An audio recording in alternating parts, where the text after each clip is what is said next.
You've been one of the best punters in the Big Ten. What do you just equate that to so far this season? I think just preparation, being consistent, working hard all offseason, stack days on top of each other. Not too much to it, honestly, this year.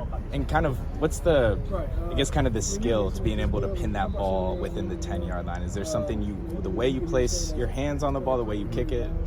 So the Australian style of like end over end punts, that's not something that's, I think anybody can do that. It's just repetition. I think something that I have done in the past is, aim it for like really small targets. Like I have aimed at like trash cans or something out on the field.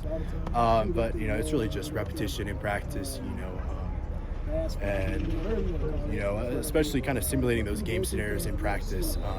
I think if you just go out, joke around in practice, do whatever, I think that's completely the wrong way to approach it. But if you approach every rep like it's a game rep, be absolutely focused in your preparation, I think that absolutely leads to better results on the field. When did you start punting? At what age? So I started my freshman year. So I was playing soccer before then, and then I did football and soccer my freshman year. And then I made a decision my freshman year of high school that I just wanted to continue with football. So first year I played football was my freshman year, and then first year I played only football was actually my junior year because I did track in my sophomore year as well. So. What did you kind of take from soccer that you brought to the football field? Like any technique? Natural ball striking, I think, would probably be the only thing. Not too much from soccer. Some of the touch and control, I guess. Things like practicing corner kicks, working on touch of directional punting. That's something I think I've been very good at from a young age, directional punting. So maybe that kind of control, but not too much from soccer. Were you typically taking free kicks in soccer? Yeah, every free kick, every corner kick, even goal kicks for my goalie, because I was the center back. I just pop back there and then hit one of those. So. Was it kind of like brought on to play football? Did someone take you from they saw you play soccer you should try out for a football team, or was it kind of a natural? It was natural. I always knew I had a big leg in soccer.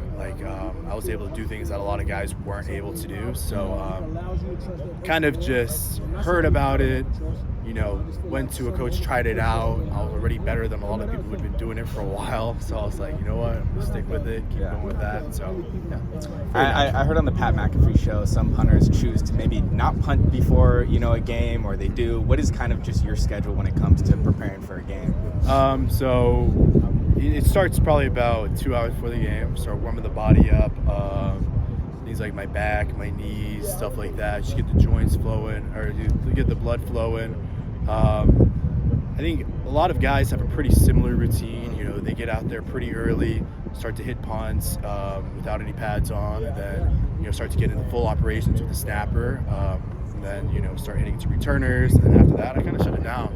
I'll keep doing hand work for about 45 minutes from about 45 minutes before the kick until kickoff. But from those minutes, I really just hit one punch in the kind of bring it together when they're doing skelly, and then I think that's pretty similar to what most guys do.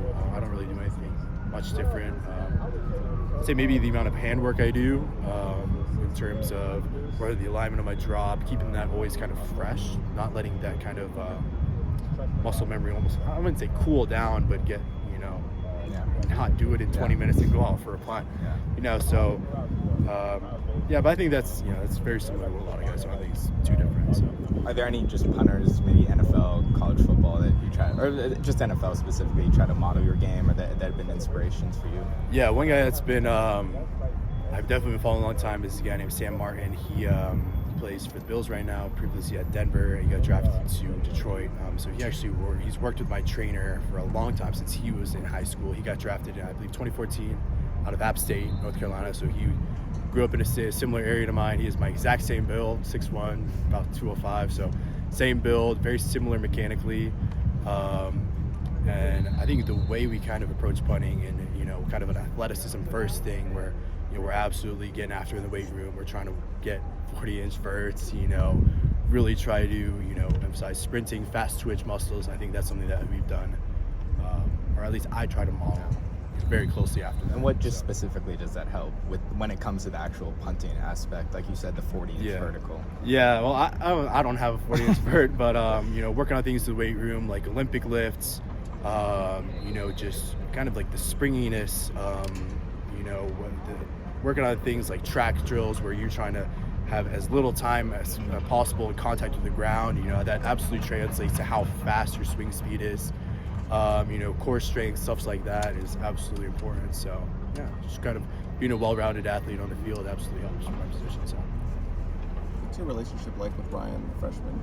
Seems like he's always on your tail. Yeah, it's great. I think his dad said that he was kind of like I was kind of like a big brother to him. Kind of through this college transition. I saw a lot of similar things in him. To what I felt. Going into college, I didn't know if I was brought in to be a field goal kicker. Ended up punting my freshman year. So he's very talented at both. Kind of guiding him through. Managing his body, managing his schedule. Day to day, I think I've been, trying to help him out as much as I can because I see, a lot of potential in him. I see, a lot of myself in him as well. So. Thank you, Eddie. All right, thank you guys.